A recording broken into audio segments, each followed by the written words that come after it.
O Q और PC हमें निकालना है। डायग्राम बना लो।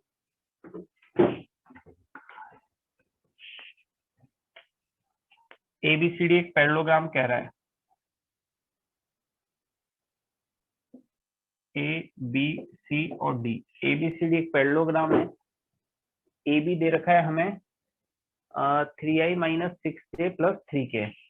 तो अगर मैं इसको ऐसे भी लिख लूं, ए बी को 3 माइनस 6 और 3, और ए डी मुझे दे रखा है कितना 6 6 और 3, 6 6 और 3, और ये आप ओरिजिनल ले लो तो ये बी प्लस डी हो जाएगा। तो 9 3 और 6।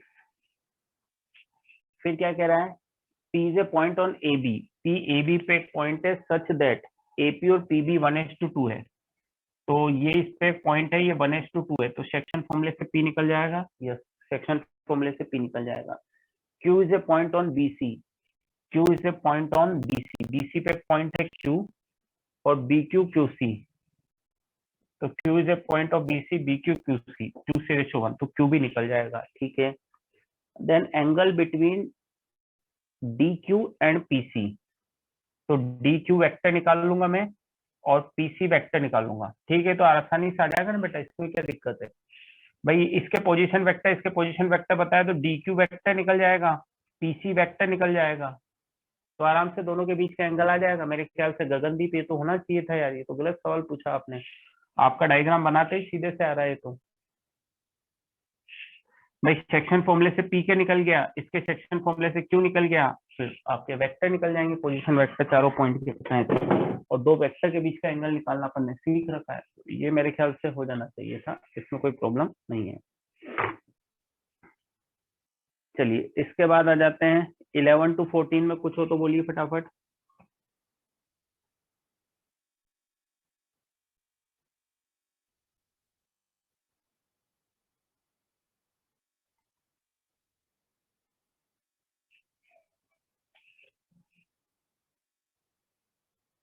B11 एक्चुअली बेटा ये सवाल ये है, ये जो A cross B, B cross C cross से 0 दे रखा है B11 में, इसका मतलब एरिया ऑफ ट्राइंगल 0 हो गया।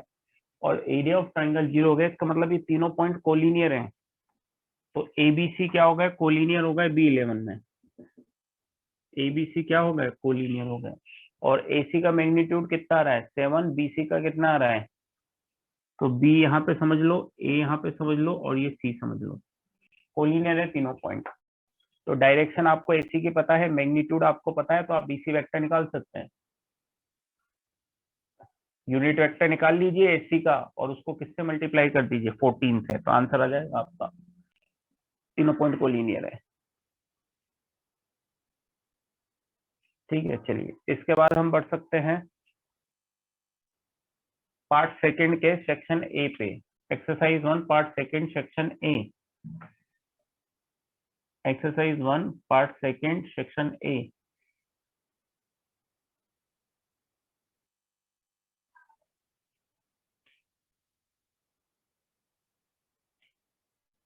A2। Exercise 1 part second section A में हमें चाहिए A2। Exercise 1 part second section A में A2 हमें बताना है। Exercise 1 part second section A A2। A2 में देखो क्या कह रहा है, ये एक हेक्सागन कहीं ना कहीं तुम्हें दे रखा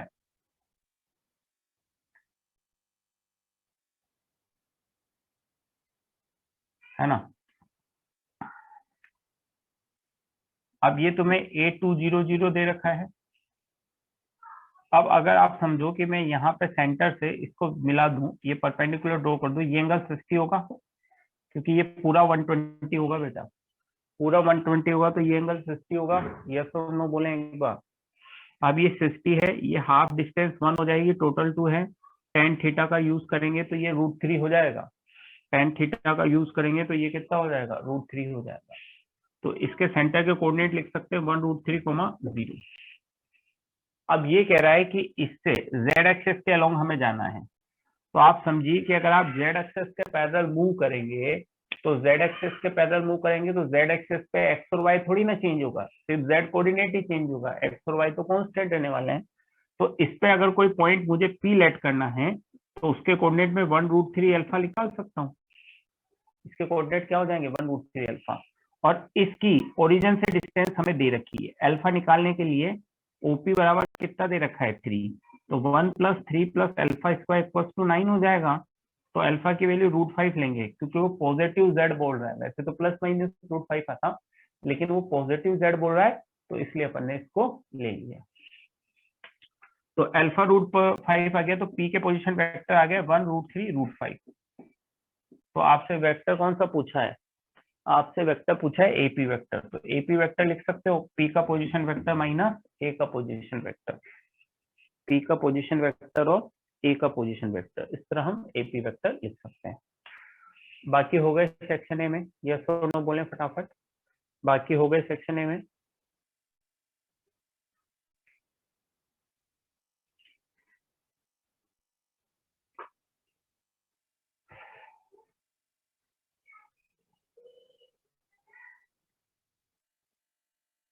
सेक्शन बी नहीं बेटा, सेक्शन बी कल डिस्कस करेंगे।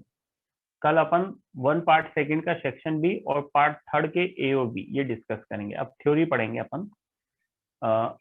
तो ये 3 सेक्शन अपन ने आज डिस्कस कर ली, 3 सेक्शन अपन कल डिस्कस करेंगे, है ना। तो एक्सरसाइज और पार्ट सेकंड का सेक्शन बी और पार्ट थर्ड का ए और सी ये अपन कल डिस्कस करेंगे,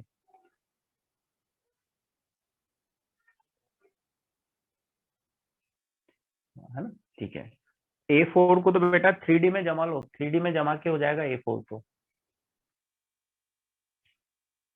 है ना।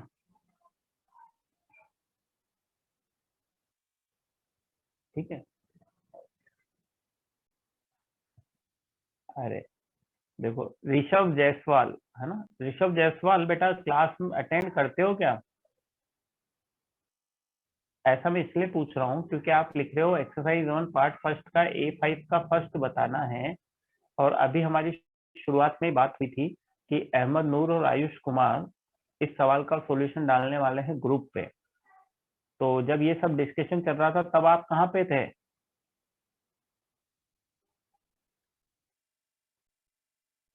लेट ज्वाइन किया था। अब लेट ज्वाइन करो, इसकी भी जिम्मेदारी हमारी हो गई। वैसे मैंने ही लेट शुरू की थी, फिर उसके बाद तुम और लेट ज्वाइन करते हो। मैं खुद लेट था तो तुम तो टाइम पे आ जाते बेटा। खैर चलो, अहमद नूर और आयुष कुमार इसका सॉल्यूशन भेज देंगे, समझ में आता है तो ठीक, नहीं तो मैं अगली क्लास में डिस्कस करूंगा, है ना। चलिए, तो अब क्लास नोट्स पे आ जाइए फटाफट, इसको कंटिन्यू करते हैं। क्लास नोट्स में हम स्केलर ट्रिपल प्रोडक्ट पढ़ रहे थे, और स्केलर ट्रिपल प्रोडक्ट में हम कहाँ तक पहुंच गए थे? मेरे ख्याल से एक रिजल्ट मैंने तुम्हें प्रूव करा दिया था x a plus y b वाला, कि प्लेन में अगर हमें कोई वेक्टर लेट करना है तो वो वेक्टर हम लेट करते हैं x a plus y B.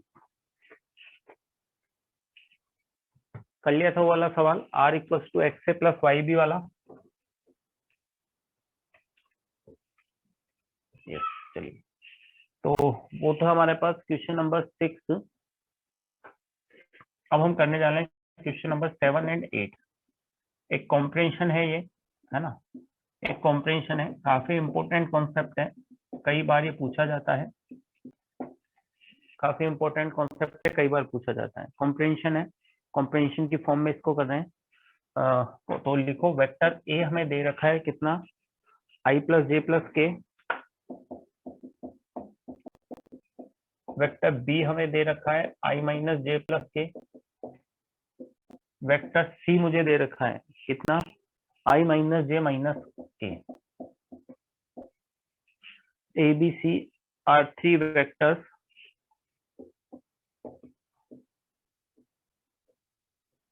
ABC are 3 vectors and R is a vector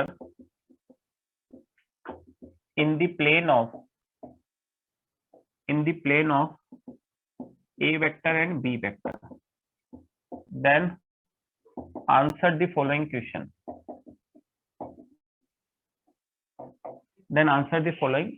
क्या मैंने लिखा है एक बार सुन लें। मैंने लिखा है यहाँ पे कि A बराबर i प्लस जे प्लस के, B बराबर i माइनस जे प्लस के, C I minus j minus k are three vectors and R small r is a vector in the plane of A and B vector, then answer the following question. तो ये कुछ question हैं जिनके हमें क्या करने हैं, आंसर देने हैं. Then answer the following question. Question number 7 लिखें पहले.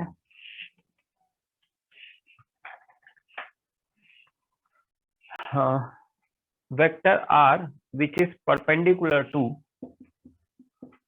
vector R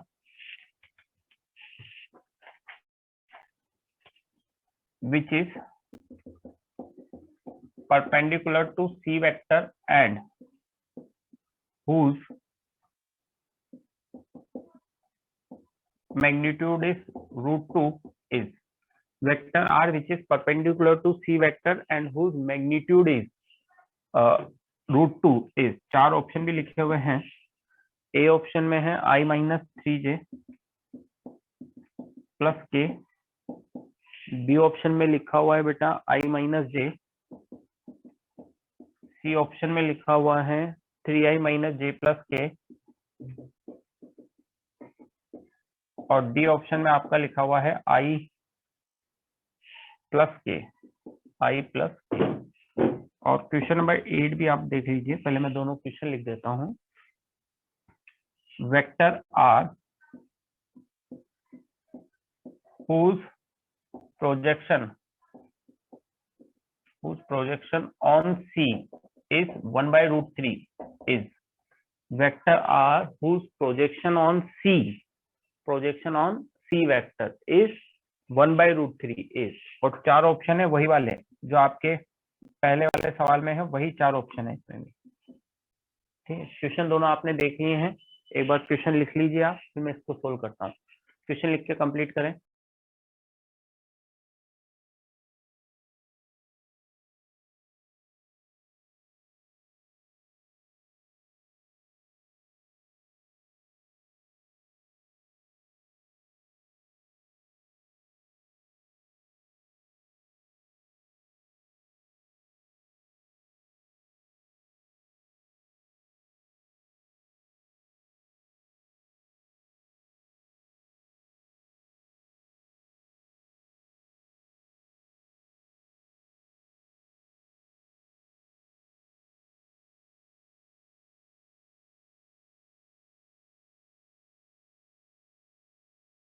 लिख लिया हो तो डन बोले. इसको रफ करके फिर सोल्व करेंगे.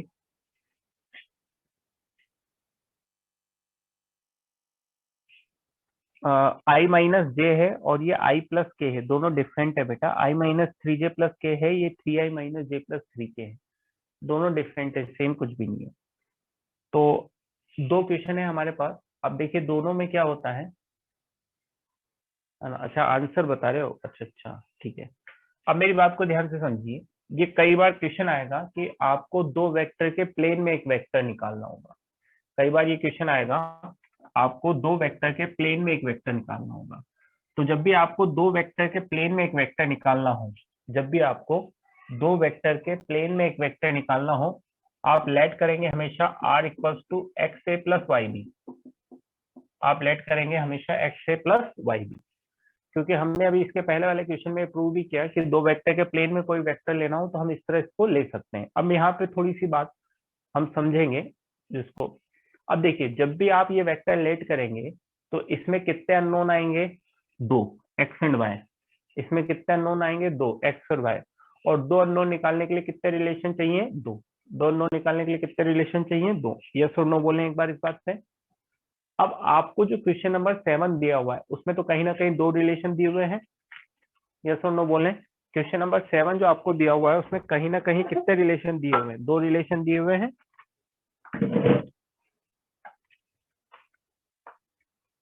लेकिन क्वेश्चन नंबर 8 जो दिया हुआ है उसमें एक ही रिलेशन दिया हुआ है. क्वेश्चन नंबर 8 जो दिया हुआ है उसमें एक ही रिलेशन दिया हुआ है ना. उसमें कितना रिलेशन दिया हुआ है, एक ही. जबकि इसमें कितने रिलेशन दिए हुए हैं, 2. तो वो सवाल पे डिपेंड करता है. वो आपको हो सकता है एक्स वाई निकालने के लिए दो रिलेशन दे और हो सकता है एक्स वाई निकालने के लिए एक रिलेशन दे, है ना. अब कई बार ऐसा होता है कि कई जगह आप ऐसा भी पढ़ सकते हैं कि वो ये वाला भी लेट कर लेता है, ए प्लस लैम्डा बी. ए और बी के प्लेन में एक वेक्टर हम ये भी लेट कर सकते हैं, ए प्लस लैम्डा बी. ए प्लस लेमडा बी भी एक वेक्टर होगा जो किसके प्लेन में होगा, ए और बी के प्लेन में होगा। ए प्लस लेमडा बी भी एक वेक्टर होगा जो किसके प्लेन में होगा, ए और बी के प्लेन में होगा। कैसे चेक कर सकते हैं, वैसे ही जैसे अपन ने कल किया कि ये भी उन दोनों के प्लेन में ही एक वेक्टर होगा, कर सकते हैं ना ऐसा चेक। कोई इसका भी इसके साथ बॉक्स कितना आएगा, 0 आएगा, है ना। तो ये भी कहीं ना कहीं इनके प्लेन में ही एक वेक्टर होगा, है ना। तो आप चाहें तो ये भी लेट कर सकते हैं। हाँ नहीं, मैं अभी आपको सब समझाऊंगा, पेशेंस रखें थोड़ा सा। ये ठीक उसी तरह की कहानी है जैसे अपन ने वहां पढ़ी थी ना स्ट्रेट लाइन में।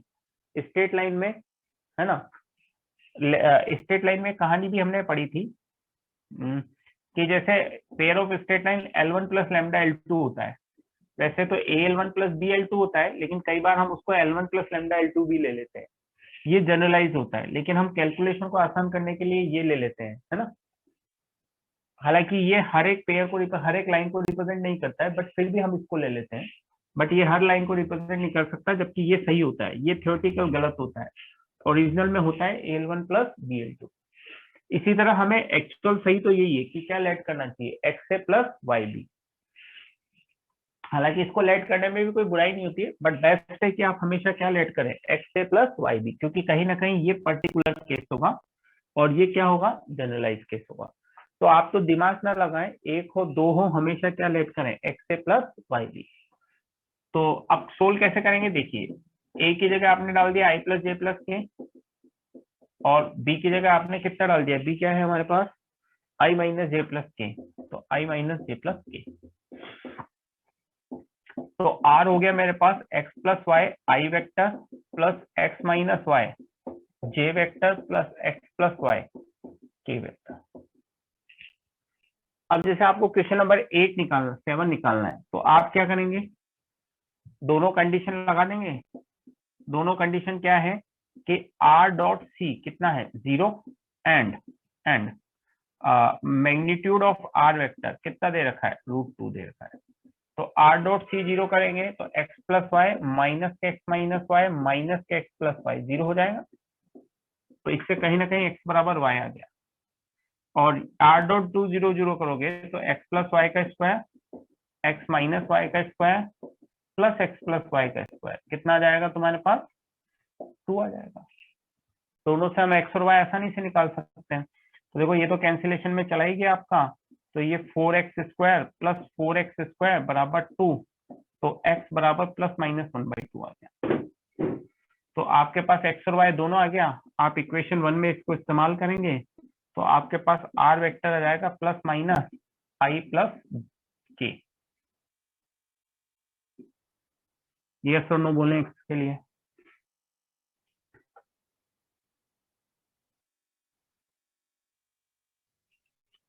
आ गया ये। तो दो रिलेशन दिए हैं, तो अगर दो रिलेशन दिए हैं तो आपके पास x और y की एग्जैक्ट वैल्यू निकल के आएगी और आप एक एग्जैक्ट आंसर यहाँ पे मिल जाएगा। अब अगर आप क्वेश्चन नंबर 7 करेंगे तो क्वेश्चन नंबर 8 आप करेंगे तो आपके पास एक ही रिलेशन है, r डॉट सी कैप बराबर कितना है, 1/√3।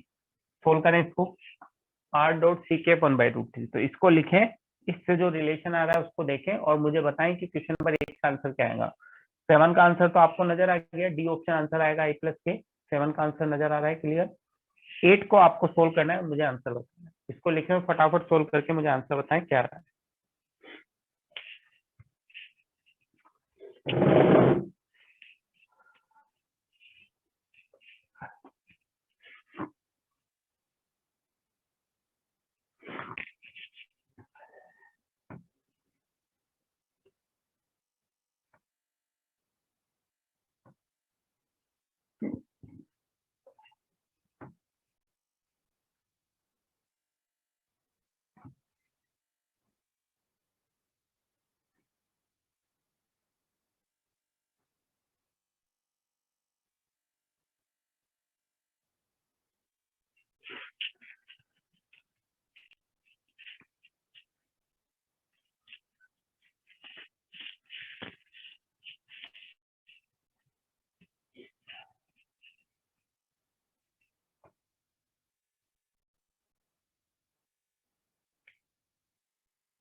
तो अगर आप इस कंडीशन को सोल्व करेंगे r dot c cap equals to 0, तो r dot C equals to 0 से I think y equals to x plus 1 आएगा, y equals to x plus 1 आएगा। और y equals to x plus 1 अगर आप इस पर पुट कर देंगे तो जो क्वेश्चन बनेगा, क्वेश्चन नंबर 8 के लिए बात कर रहा हूँ, y equals to x plus 1 आएगा और y equals to x plus 1 आएगा, तो इक्वेशन 1 से हमें क्या मिलने वाला है 8 में।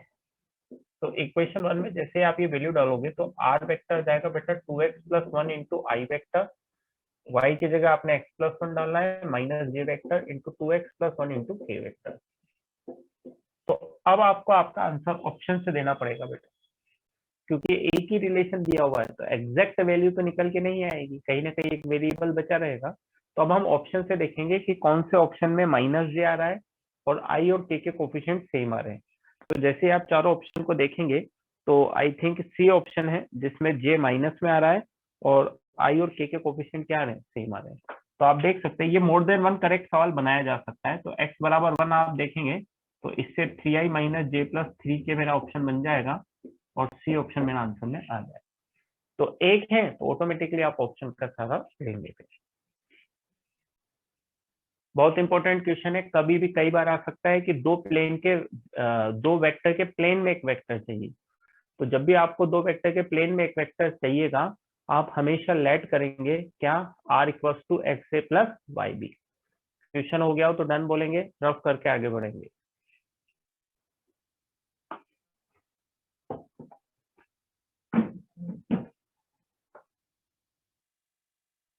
x इक्वल्स टू 0 पे ऑप्शन ए बन रहा है क्या, x इक्वल्स टू 0 डालेंगे तो ऑप्शन ए कहाँ बन रहा है बेटा, ऑप्शन ए में तो i माइनस 3j प्लस के आ रहा है, तो यहाँ पे तो माइनस जे ना, 3j कहाँ आ रहा है, ए ऑप्शन नहीं बन रहा है।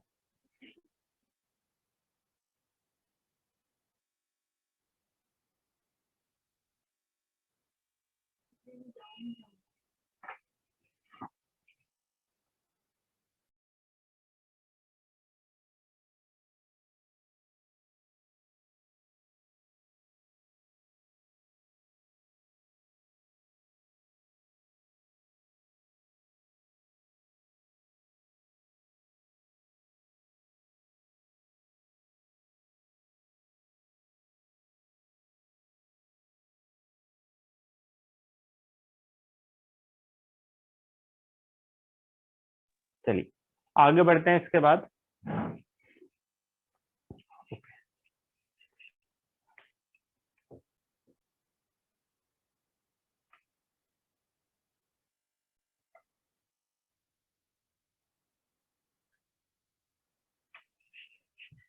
ट्रू फॉल्स का एक सवाल करेंगे बेटा। ट्रू फॉल्स का एक सवाल है, दो स्टेटमेंट लिखूंगा S9 और S10, है ना।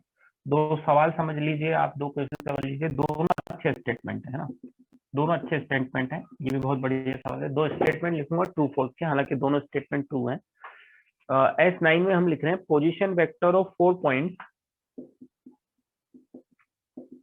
Position vector of 4 point,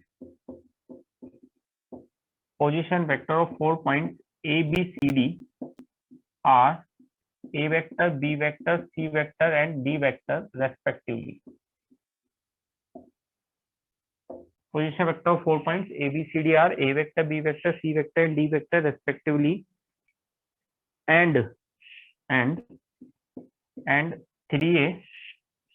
3a minus 2b plus 3c minus 2b plus 3c, 3a minus 2b plus 3c plus 5c minus 6d plus 5c minus 6d बराबर है 0। तो नॉट चेंज हुआ, ठीक है। Then A B C D are coplanar, A B C D are coplanar. और S2 आप लिखिए, मतलब जो 10 नंबर वाला स्टेटमेंट है वो आप लिखिए। 3 points A position vector A, B position vector B, C position vector C are collinear,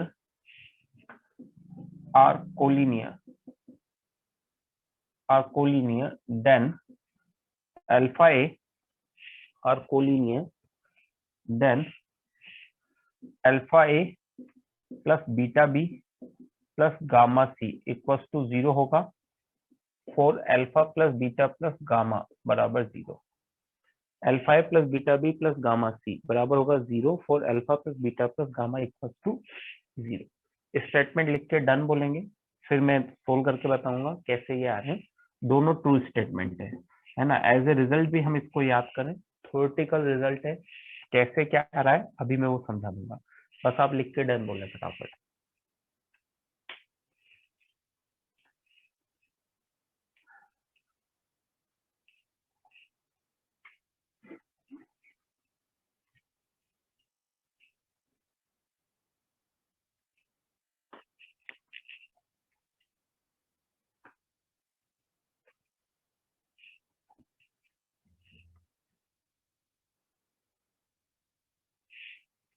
अब देखिए कैसे सवाल को कर रहे हैं वो समझिए।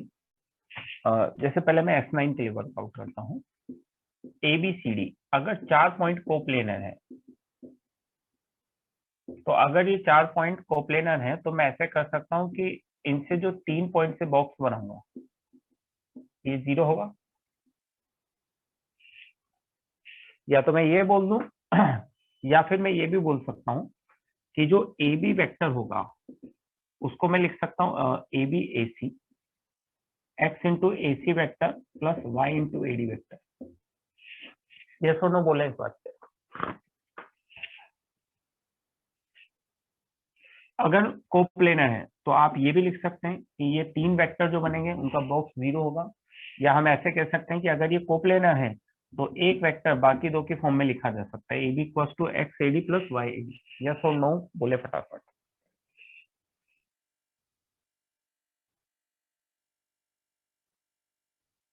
भाई 4 पॉइंट कोप्लेनर हैं तो उनसे 3 जो वेक्टर बनेंगे वो भी तो कोप्लेनर होंगे, और वो 3 वेक्टर कोप्लेनर होंगे तो उनका बॉक्स 0 हो, या फिर मैं कह सकता हूँ कि एक वेक्टर को बाकी दो के फॉर्म में लिखेंगे।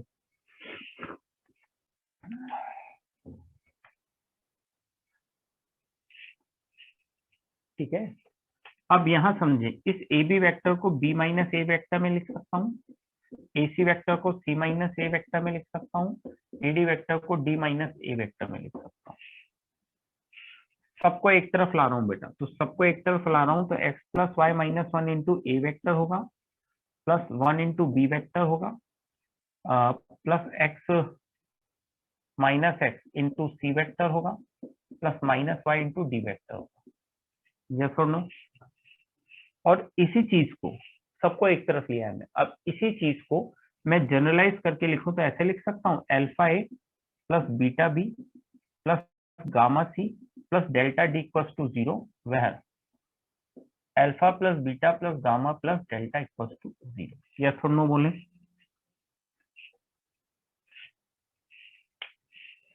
ऐसे लिख सकता हूँ कि नहीं लिख सकता हूँ?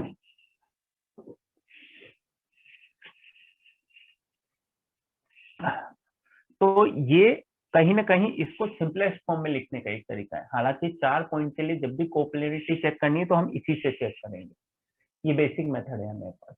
लेकिन एक थ्योरेटिकल अप्रोच बनाई गई है, एक थ्योरेटिकल नियम बनाया गया है कि जैसे आपको पोजीशन वेक्टर पता है तो इस तरह का कॉम्बिनेशन कब 0 होता है, जब alpha plus beta plus gamma plus delta ये क्या हो, 0। समझिए आप, ये अल्फा ये बीटा ये गामा ये डेल्टा, तो चारों का सम क्या आ रहा है, 0। तो वो जो हमने स्टेटमेंट लिखा, स्टेटमेंट हमने क्या लिखा, हमने स्टेटमेंट में लिखा 3a minus 2b plus 5c minus 6d equals to 0, यही तो लिखा स्टेटमेंट में। तो हम क्या देख रहे हैं कि इन चारों का सम जो है वो 0 आ रहा है, इन चारों का सम जो क्या आ रहा है, 0 आ रहा है। यस और नो। तो ये चारों पॉइंट क्या हो जाएंगे, कोप्लेनर। इन चारों का सम क्या आ रहा है, 0, तो ये चारों पॉइंट क्या हो जाएंगे, कोप्लेनर। ये हमारे पास स्टेटमेंट है ना, ये हमारे पास स्टेटमेंट है। और यही स्टेटमेंट 3 पॉइंट के लिए भी बन जाता है कि जैसे ये 4 पॉइंट कोप्लेनर है तो अगर 3 पॉइंट कोलिनियर है, कौन से, ए वाला बी वाला और सी वाला, अगर ये कोलिनियर है,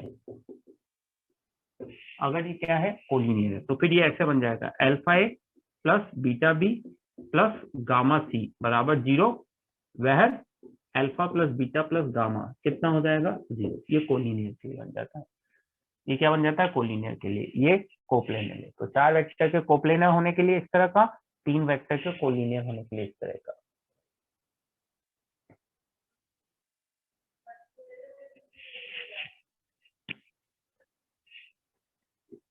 यस और नो बोलेंगे फिर आगे बढ़ेंगे।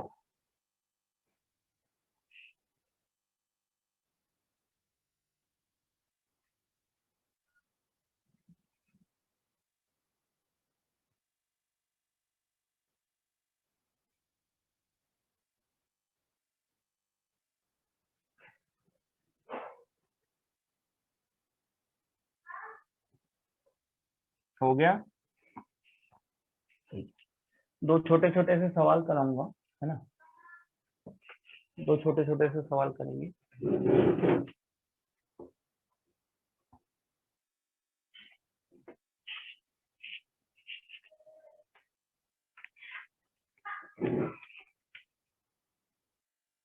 जैसे क्वेश्चन लिखिए, check point, check point, checkpoints whose position vector are, checkpoints whose position vector are I minus j, I plus j plus 2k, I plus j plus 2k, 2i minus j plus 2k, 2i minus j plus 2k, and I plus 2j plus 3k, I plus 2j plus 3k. Checkpoints whose position vector are this and this are coplanar और no. हमें check करना है कि ये coplanar है या नहीं। तो देखिए, जब न्यूमेरिकल डाटा सवाल है तब आपको इस तरह का कुछ भी थ्योरेटिकल नहीं लगाना है। जब न्यूमेरिकल डाटा सवाल है तो इस तरह का थ्योरेटिकल आपको कुछ भी नहीं लगाना है। आपको 4 पॉइंट की कोप्लेनिटी चेक करनी है तो आप कुछ दिमाग नहीं लगाएंगे, आप इसको ऐसे ही सोल्व करेंगे कि आपका जैसे ये पॉइंट हो गया 1 -1 0, बी पॉइंट हो गया आपका 1 1 2, सी पॉइंट हो गया आपका 2 -1 2 एंड डी पॉइंट हो गया आपका 1 2 3। आपने खटाक से तीनों वेक्टर निकाल लिए, ए बी, ए सी और ए डी, और आप box A B A C A D इसी में करेंगे, कोई दिमाग नहीं लगाना है। और हम चेक करेंगे कि 0 आ रहा है या नहीं आ रहा है। तो सिंपल सवाल है, ऐसे ही करना है, कोई ज्यादा नहीं सोचना है। ए बी वेक्टर, बी का पोजीशन वेक्टर माइनस ए का पोजीशन वेक्टर, ए सी वेक्टर, सी का पोजीशन वेक्टर माइनस ए का पोजीशन वेक्टर, और this minus this 0i plus 3j plus 3k। फटाफट डिटरमिनेंट बनाया 022 102 एंड 033। एक बार कैलकुलेशन चेक करें, डिटरमिनेंट की वैल्यू निकाल लें। तो न्यूमेरिकल डाटा सवाल है तो कोई दिमाग नहीं लगाना है। ये जो मैंने दो रिजल्ट आपको लिखा है ना, ये बेसिकली या तो रिजल्ट फॉर्म में ही पूछ लिए जाते हैं या बहुत टिपिकल थ्योरेटिकल सवाल बनता है तो फिर उस तरह का कुछ यूज होता है, वो भी अभी अपन आगे करेंगे। तो सिंपल सवाल है तो सिंपल तरीके से देखना है, कोलिनियर है या नहीं, कोप्लेनर है या नहीं, बहुत ज्यादा उसमें दिमाग नहीं लगाना है। ऐसे ही देखेंगे, इसको लिख के डन करेंगे, फिर एक टफ सवाल करेंगे जो ये बताएगा कि इस तरह के रिजल्ट कैसे यूज हो सकते हैं, जो भी हमने दो स्टेटमेंट लिखे हैं।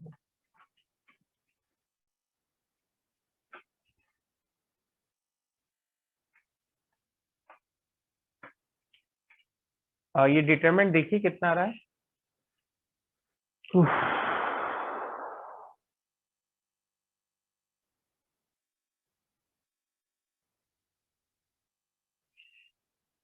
0 आ रहा है, ठीक।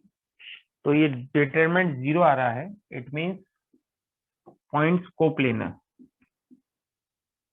ये सारे के सारे पॉइंट क्या हो जाएंगे, कोप्लेनर हो जाएंगे। कोप्लेनर है पॉइंट, पॉइंट क्या हो जाएंगे, कोप्लेनर हो जाएंगे। लिख के डन बोलेंगे। एक ईओटी एक्स्ट्रा ऑर्डिनरी थॉट वाला सवाल मैं आपको दूंगा, जो हम इसके थ्योरेटिकल यूज को थोड़ा सा समझेंगे कि कैसे थ्योरेटिकली जो हमने रिजल्ट लिखा है इस पे कॉम्प्लिकेटेड सवाल बना सकते हैं।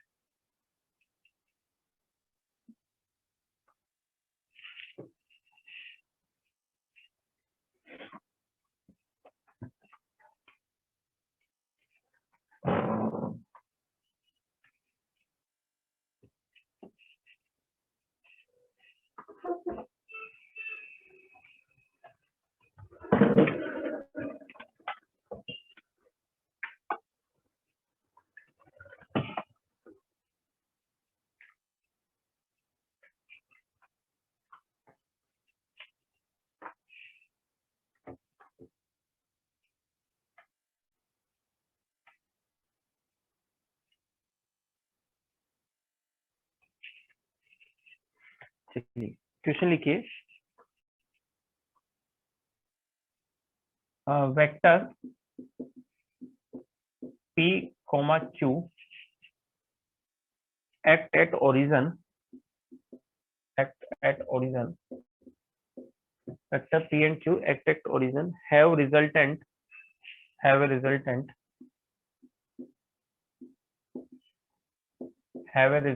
r, if any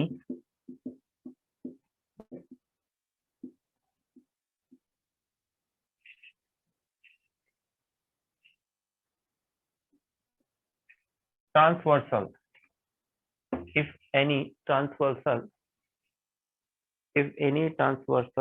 cuts their line of action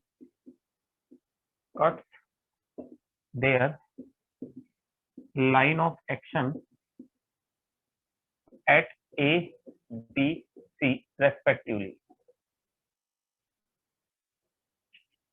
Line of action at A, B and C respectively. Then find integer type question बना लेते हैं इसको. Then find magnitude of P upon OA plus magnitude of Q upon OB upon magnitude of R upon OC. ये value आपको निकालनी है. थोड़ा सा एक्स्ट्रा ऑर्डिनरी थॉट आप इसको डाल सकते हैं. EOT सवाल है ये पर्टिकुलर, वो जो रिजल्ट मैंने अभी लिखाया है कोलिनियर वाला, उसको थ्योरेटिकल सवाल कैसे उससे बनाया जा सकता है उसको समझाने के लिए ये सवाल हम ले रहे हैं.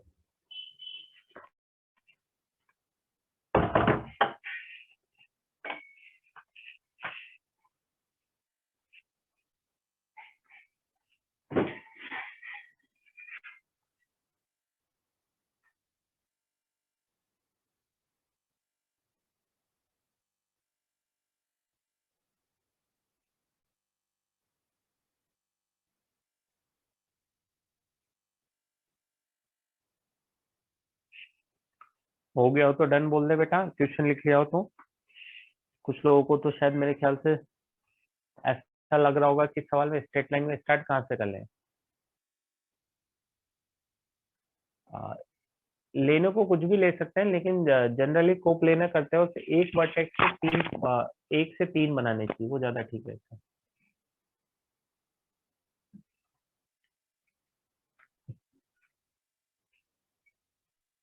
चलिए सर, अर्पण मोदी लिख रहा है कि हमें इसका आंसर निकालने दीजिए, तो आप थोड़ी सी जगह छोड़ दीजिए बेटा.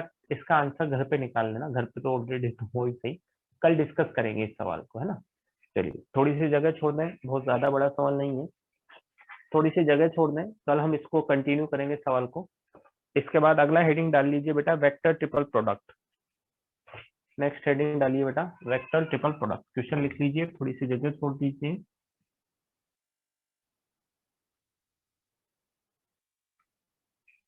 नेक्स्ट हेडिंग पे आ जाइए बेटा, vector triple product.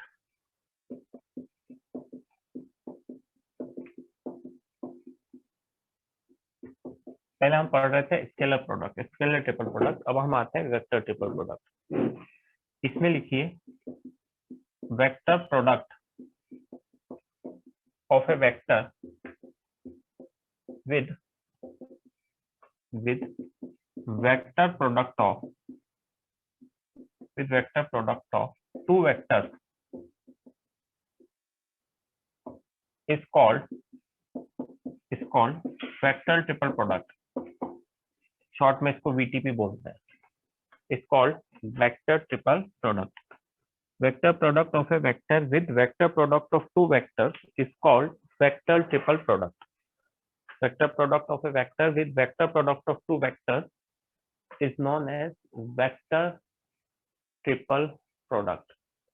Is known as vector triple product. क्या होता है रिप्रेजेंटेशन वाइज? A क्रॉस B क्रॉस C, A क्रॉस B cross C. Vector product of a vector with vector product of two vector is known as vector triple product. और इसको define करते हैं बेटा A dot C into B vector minus A dot B into C vector. थोड़ा सा order को इसको हम ध्यान में रखते हैं. ऑर्डर को इसमें ध्यान में रखते हैं। जैसे मान लीजिए, ध्यान दीजिए, ऑर्डर बेस्ड डिस्ट्रीब्यूशन है, 1 2 3 ये लिखा हुआ है, तो पहले 1 और 3, फिर 2 आता है, फिर 1 2 3 आता है। पहले 1 का 3 के साथ dot product A dot C, फिर बी वेक्टर, फिर A dot B into C vector. तो पहले फर्स्ट और थर्ड का डॉट प्रोडक्ट आता है, थोड़ा सा इसको ध्यान रखें। फर्स्ट और थर्ड का डॉट प्रोडक्ट आता है। 3-4 प्रॉपर्टीज है। प्रॉपर्टीज मान लीजिए या कुछ इंफॉर्मेशन है जो हमें ध्यान रखनी है कि अगर ये ऐसे लिखा हुआ है तो हम इसको डेफिनेशन को डिफाइन डायरेक्ट नहीं कर सकते, इसका ऑर्डर चेंज करेंगे पहले, और ऑर्डर चेंज करके फिर इसको डिफाइन करेंगे, है ना। पहले ऑर्डर चेंज करेंगे क्योंकि हम इस पर्टिकुलर डेफिनेशन को जानते हैं, ए क्रॉस बी क्रॉस सी को। तो अगर ऐसा है तो पहले इसका ऑर्डर चेंज करें, फिर इसको डिफाइन करें। दूसरी एक बात यह है कि A cross B dot C cross D कहीं पे है तो वो हो जाता है बेटा A dot B, A dot D, A dot C, A dot D, B dot C and B dot D.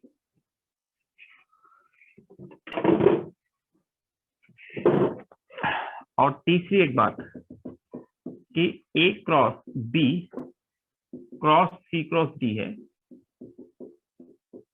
तो ये डेफिनेशन हो जाती है बेटा A B D into C vector minus A B C into D vector, A B C into D vector. I think board पे जो भी लिखा है सब नजर आ रहा होगा, आ रहा है। तो ये कुछ डेफिनेशन है, अभी कैसे क्या आ रही है वो भी मैं प्रूव करूंगा। A cross B cross C minus C cross A cross B लिखते हैं, A cross B dot C cross D है तो इसको A dot C, A dot D, B dot C, B dot D लिख लेते हैं। A cross B cross C cross D है तो इसको A B D C vector minus A B C D vector लिख लेते हैं। यहाँ भी थोड़ा सा हम ऑर्डर को ध्यान में रखते हैं, जैसे ये 1 2 3 4 है तो बॉक्स पहले 1 2 4 3 और फिर बॉक्स आता है 1 2 3 4। थोड़ा सा ऑर्डर बेस हम इसको ध्यान रखते हैं। अब आप इसको लिख के डन बोलेंगे तब थोड़ा सा और आगे मैं इसको समझाऊंगा।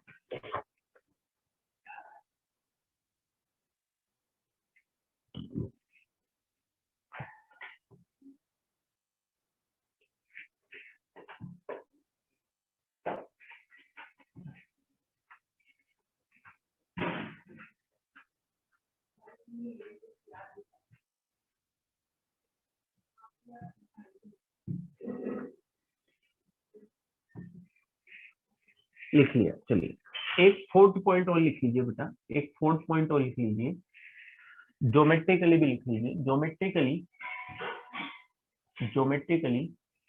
ए क्रॉस बी क्रॉस सी, ये लिखिए geometrically A cross B cross C. Geometrically ऐसे कैसे लिखिए, A cross B cross C, geometrically A cross B cross C, geometrically A cross B cross C represent a vector, geometrically a cross b cross c represent a vector which lie in the plane of b and c, which lie in the plane of b and c and perpendicular to a, which lie in the plane of b and c and perpendicular to a, which lie in the plane of b and c and perpendicular to a. Geometrically a cross b cross c is a vector which lie in the plane of b and c and perpendicular to a. देखिए ये line समझ में आती है जो मैंने अभी बोली आपको, यस और नो बोलें कि ज्योमेट्रिकली a क्रॉस b cross c represent a vector which lie in the plane of b and c and perpendicular to a.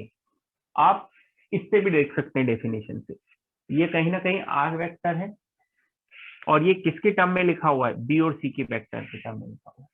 तो ये वही चीज है बेटा, r अगर x a plus y b है तो r किसके प्लेन में होता है, a और b के प्लेन में होता है। तो कहीं ना कहीं इस वेक्टर को आपने b और c के टर्म में लिख रखा है, इसका मतलब b और c के प्लेन में होगा।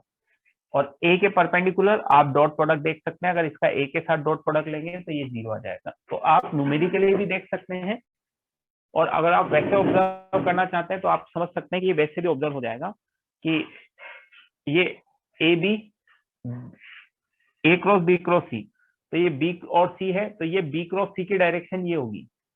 अब मैं चाह रहा हूं कि बी क्रॉस सी का ए के साथ क्रॉस प्रोडक्ट होगा तो वो इसके भी परपेंडिकुलर होगा और इसके कोई वेक्टर परपेंडिकुलर होगा तो वापस किसके प्लेन में चला जाएगा, बी और सी के प्लेन में चला जाएगा, वापस किसके प्लेन में चला जाएगा, बी और सी के प्लेन में चला जाएगा। तो geometrically A cross B cross सी किसको रिप्रेजेंट करता है, एक वेक्टर को जो बी और सी के प्लेन में होता है और ए के क्या होता है, परपेंडिकुलर होता है, ए के क्या होता है, परपेंडिकुलर होता है। अब मैं थोड़ी सी कुछ चीजें और डिस्कस करता हूँ, ये लिख लिया, इसको मैं रफ कर रहा हूँ, फिर मैं इन दोनों को भी समझाऊंगा अभी प्रूफ करके।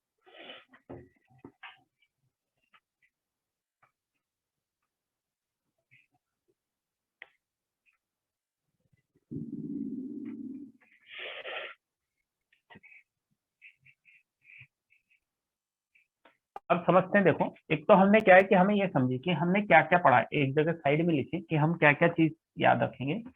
हमें ए डॉट बी आना चाहिए, हमें ए क्रॉस बी पता होना चाहिए, हमें ए डॉट बी क्रॉस सी पता होना चाहिए, हमें ए क्रॉस बी क्रॉस सी पता होना चाहिए, हमें ए क्रॉस बी साइड में लिख लिया कहीं भी, सी क्रॉस डी पता होना चाहिए, और हमें ए cross B cross C cross D पता होना चाहिए, है ना। ये 6 चीजें हैं, ये एनसीईआरटी वाली बात हो जाती है। ये हम बात करें तो ये हमारी जेई वाली बात हो जाती है ना, 1 2 3 4। और ये बात चले, ये थोड़ी उससे भी आगे की बात है ना, ये उससे थोड़ी सी भी आगे की बात है। ये दोनों बेसिकली इसी डेफिनेशन से आते हैं, ये दोनों बेसिकली इसी डेफिनेशन से आता है। अभी मैं प्रूव करके भी बताऊंगा कि कैसे डिफाइन है, बट ये 6 चीजों की डेफिनेशन हमें पता होनी चाहिए। A dot B, A cross C, A dot B cross C, A cross B cross C, A cross B dot C cross D, और ए क्रॉस बी। भाई कहीं ना कहीं एनसीईआरटी 2 वेक्टर पे बेस्ड है, जेई में जैसे आते हैं 2 के 3 वेक्टर आ जाते हैं, और थोड़ा सा आगे जाते हैं तो 3 के 4 वेक्टर भी आ जाते हैं, और थोड़ा सा आगे जाते हैं तो 3 के 4 वेक्टर भी आ जाते हैं। कैसे ये आता है, अभी फटाफट इसको हम प्रूव कर लेते हैं। जैसे मान लीजिए पहले मैं थर्ड वाले को प्रूव करता हूँ, मुझे इसको डिफाइन करना है, A cross B cross C cross D. तो मान लीजिए मुझे इसको डिफाइन करना है, A cross B cross C cross D को, तो इसको मैंने एक टाइम के लिए आर वेक्टर समझ लिया, इसको मैंने एक टाइम के लिए कितना समझ लिया बेटा, आर। तो इसकी डेफिनेशन क्या बनेगी, R dot D into C vector minus R dot C into D vector. अब इस आर को वापस मैंने ए क्रॉस बी से ही रिप्लेस कर दिया, इस आर को मैंने वापस किससे रिप्लेस कर दिया, ए क्रॉस बी से ही रिप्लेस कर दिया, कर सकता हूं मैं। तो ये मेरा बन जाएगा box A B D into C vector, ये बन जाएगा मेरा box A B C into D vector. तो ये आपकी इसकी डेफिनेशन होगी कि A cross B cross C cross D को क्या डिफाइन करते हैं, A B D C vector minus A B C D vector. और आ जाइए, मैं 2 को भी डिफाइन कर देता हूँ, मुझे डिफाइन करना है बेटा ये A cross B dot C cross D, ये डिफाइन करना है। चलिए आप इसको लिख लीजिए, मैं 2 मिनट वेट करता हूँ, फिर मैं इसको डिफाइन करूंगा।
क्वेश्चन पे आते हैं। अब इसको कैसे करेंगे, इसको भी वही करता हूँ बेटा, r dot C cross D दिया मैंने, इसको लिख सकता हूँ ए क्रॉस बी को आर समझ लिया।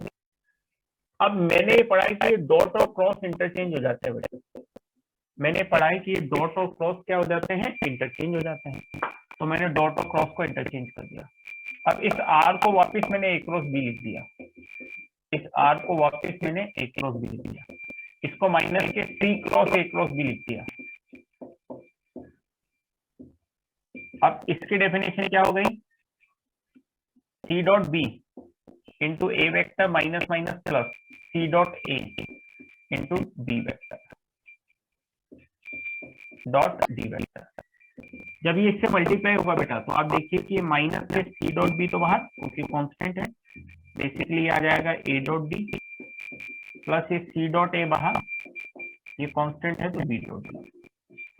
और अगर आप इसको ध्यान से देखेंगे तो ये आपके इसी डिटरमिनेंट का एक्सटेंशन बनेगा, A dot C, A dot D, B dot C and B dot D. आप देखिए इस डिटरमिनेंट को एक्सपेंड करेंगे this into this minus this into this, तो ये डिटरमिनेंट का क्या बन जाता है, ये आप लिख के डन बोलेंगे, फिर हम क्वेश्चन पे आगे बढ़ेंगे। ये आप लिख के डन बोलेंगे, फिर हम क्वेश्चन पे आगे बढ़ेंगे। अच्छा बताइए इसके बाद क्लास है या नहीं आपकी, इसके बाद क्लास है या नहीं?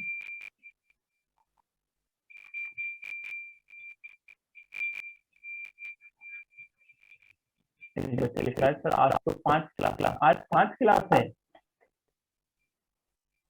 5 कैसे होगी, 3 तो क्लास होती है, 5 कैसे होगी तुम्हारी? ये चौथी है, 2 एक्स्ट्रा क्लास है आज। अरे शोषण हो रहा है तुम्हारा, शोषण, जुल्म है तुम लोगों पे, जुल्म हो रहा है, जुल्म। 2 सुबह एक्स्ट्रा क्लास होगी।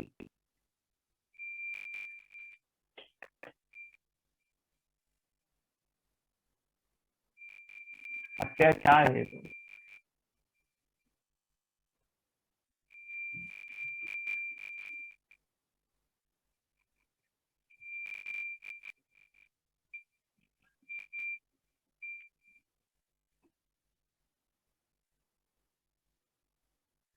चलो कोई बात नहीं। एक्चुअली मैं सोच रहा था कि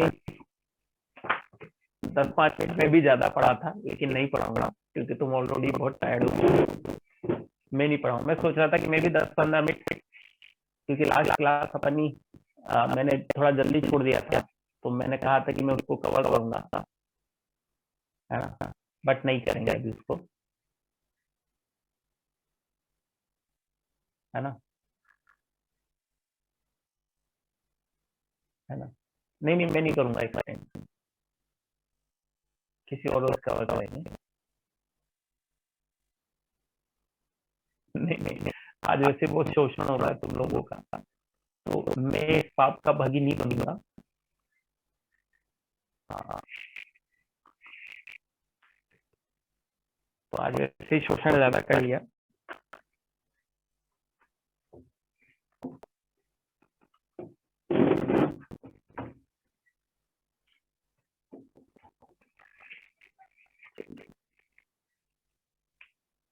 चलिए एक क्वेश्चन लिखिए, क्वेश्चन नंबर 1 एंड 2, एक पेयर है ये, इस पेयर को मिला के हम 3 स्टार दे रहे हैं, इस पेयर को मिला के हम 3 स्टार दे रहे हैं।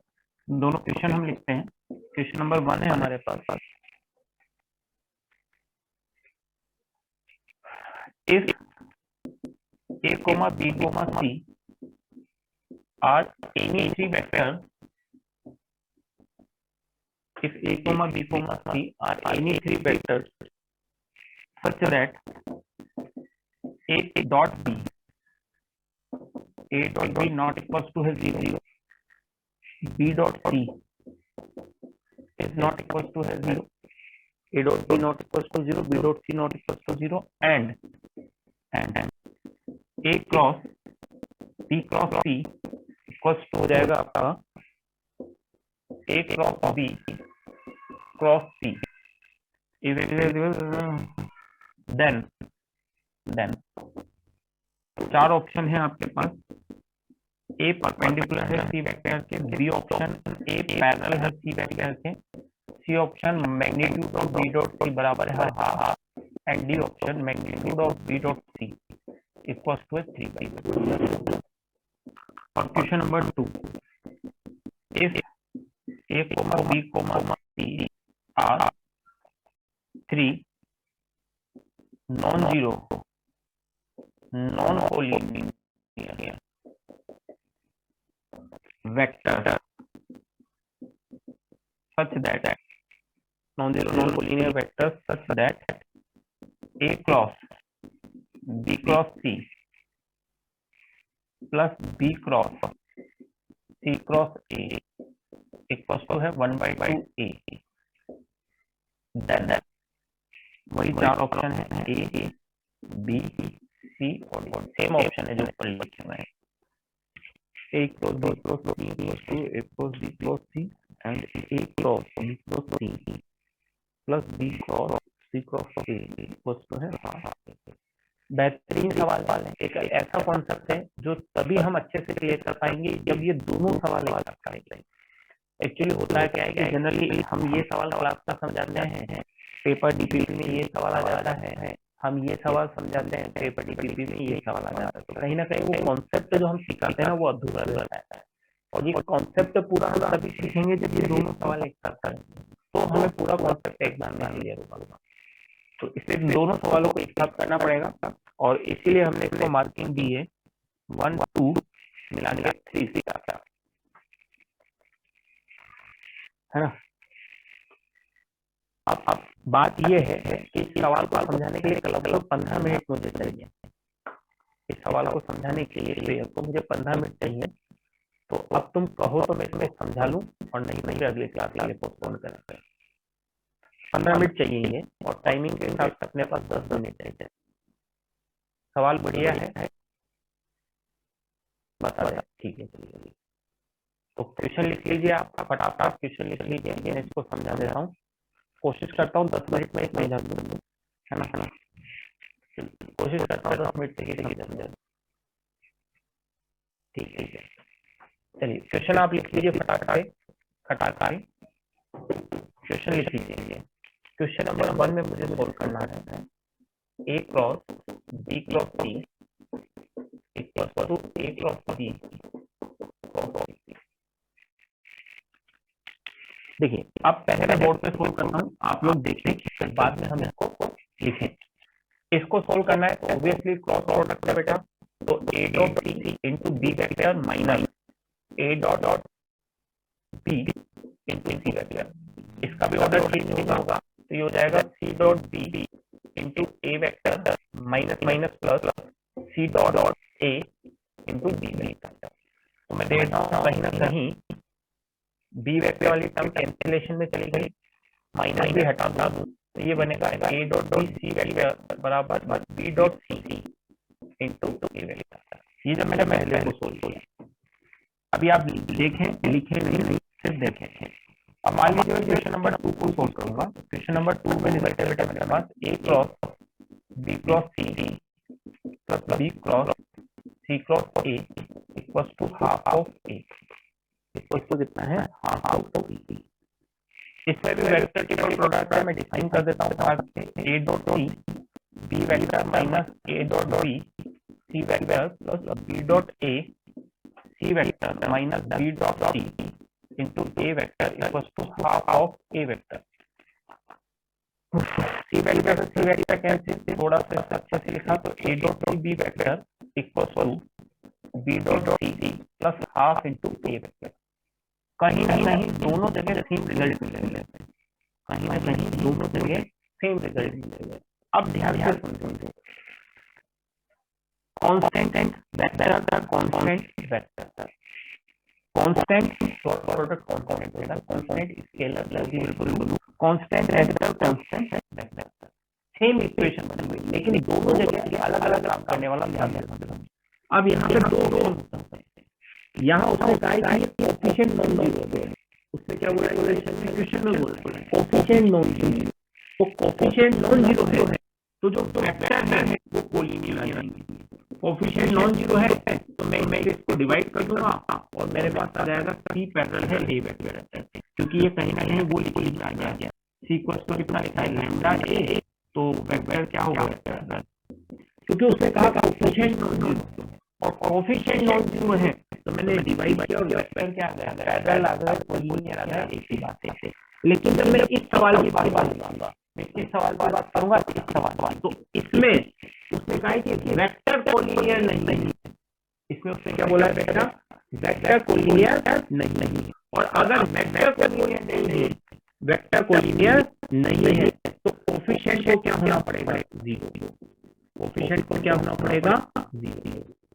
यस और नो बोले बार इसमें उसने कहा कि वेक्टर कोफिशिएंट नॉन जीरो है, तो कोफिशिएंट नॉन जीरो है तो 50 से डिवाइड किया और वेक्टर कोलिनियर आ गया। और इसमें उसने कहा कि वेक्टर कोलिनियर नहीं है और वेक्टर कोलिनियर नहीं है तो कोफिशिएंट को क्या होना पड़ेगा, वेक्टर कोलिनियर नहीं है तो कोफिशिएंट को क्या होना पड़ेगा, 0। तो इससे हमारे पास क्या आ गया, ए परपेंडिकुलर सी और इससे magnitude of B dot C कितना आ गया, हाफ आ जाएगा। तो इस वाले का आंसर पाई बी ऑप्शन आ जाएगा और इस वाले का आंसर ए और सी ऑप्शन आ जाएगा, ए और सी ऑप्शन आ जाएगा। क्वेश्चन का आंसर समझ गए हैं दोनों, सवाल ये नहीं लिए, लेकिन इंफॉर्मेशन के साथ साथ दोनों में हमने क्या किया, अलग अलग किया, दोनों में सेम स्टेप आई मैंने बॉक्स में बनाई है, दोनों में सेम स्टेप है। लेकिन अगर कोफिशिएंट नॉन जीरो है तो वेक्टर कोलिनियर आ गया, उसने कहा वेक्टर कोलिनियर नहीं है तो कोफिशिएंट नहीं मांगा, तो कोफिशिएंट को क्या कर दिया, कोफिशिएंट को क्या कर दिया,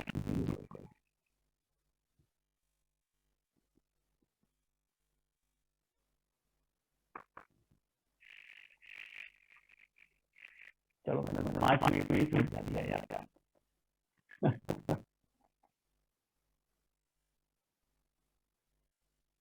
दोनों के कोफिशिएंट जीरो है ना, बताइए जीरो ये जीरो, तो बी डॉट भी माइनस हाफ आ रहा है और बी डॉट भी माइनस हाफ आ रहा है, तो मैग्नीट्यूड तो हाफ आएगा ना, मॉड ले लेंगे और मॉड डॉट तो हाफ आएगा, पॉजिटिव करके लिखेंगे नहीं ना।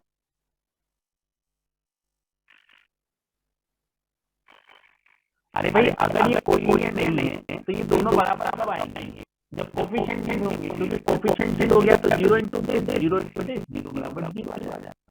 तो अगर कोलिनियर नहीं है तो कोफिशिएंट को 0 होना पड़ेगा, क्योंकि ये a बराबर लैम्डा v की टाइप लिखा हुआ a बराबर लैम्डा v तभी लिख सकते हैं जब वो कोलिनियर हो। अगर कोलिनियर नहीं है तो कोफिशिएंट को 0 पड़ेगा। आप इसको लिख के डन बोलो, एक और चीज समझाऊंगा, ये लिख के डन बोलो, एक और चीज समझाता हूं, 10 मिनट का पूरा बोलना और लगा इसको लिख के डन बोलो, ये नीचे वाली पर इसको मैं यहां आ रहा हूं कि एक और तरीके से समझाऊंगा।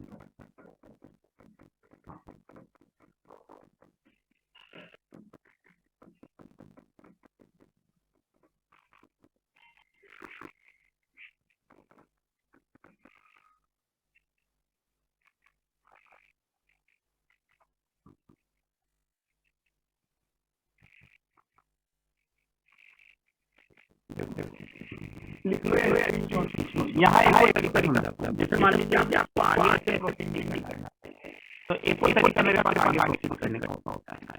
ये चीज ऐसे बने A dot C B vector minus B dot A vector, तो आप ऐसे लिख सकते हैं half A vector plus B dot vector, आप ऐसे लिख सकते हैं। क्योंकि वेक्टर कोलिनियर नहीं है तो आप कोफिशिएंट कंपेयर कर सकते हैं, इसको आप ऐसे लिख सकते थे कि आप कोफिशिएंट भी कंपेयर कर सकते हैं, ऐसे लिख सकते हैं कि वेक्टर नॉन कोलिनियर है तो आप कोफिशिएंट भी कंपेयर कर सकते हैं। जैसे i j के कोफिशिएंट कंपेयर कर रहे थे ना, इधर भी i j का वेक्टर लिखा है, इधर भी i j का वेक्टर लिखा है, तो i j क्या होता है, नॉन कोलिनियर वेक्टर होते हैं, नॉन कोलिनियर वेक्टर को हम कोफिशिएंट क्या कर सकते हैं, कंपेयर, तो वही है। तो आप इसको ऐसा भी समझ सकते हैं कि भाई आपने a का कोफिशिएंट बराबर कर दिया या b का कोफिशिएंट बराबर कर दिया, लेकिन कोफिशिएंट सब बराबर कर सकते हैं जब वो वेक्टर क्या हो, 0 नॉन। तो कहीं ना कहीं दिमाग में दो कोफिशिएंट जीरो होते हैं, वेक्टर कोलिनियर होता है। तो जब उसने क्वेश्चन में कहा कोफिशिएंट नॉन जीरो है वेक्टर कोलिनियर, जब उसने क्वेश्चन में कहा वेक्टर कोलिनियर नहीं कोफिशिएंट जीरो है वेक्टर कोफिशिएंट बराबर, ये सब लोग बोल देंगे क्लास को बहुत क्या मेरे ख्याल से क्लियर हो गया।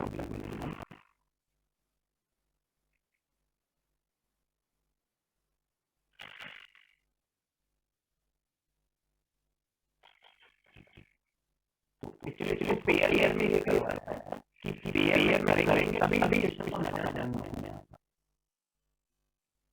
अगर और को पेयर में नहीं कराएंगे ना तो क्वेश्चन का जो बारीकी है वो समझ नहीं आएगी, इस क्वेश्चन की बारीकी ऐसा समझ आएगा कि दोनों सवाल अदरवाइज समझ में नहीं आएगा।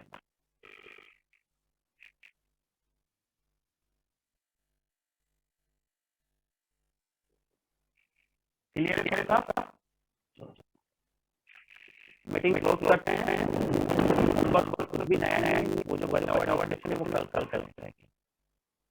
आयुष कुमार लिखा है A5 का सॉल्यूशन दे दिया है ग्रुप में। तो आयुष कुमार ने A5 का सॉल्यूशन ग्रुप पे डाल दिया है।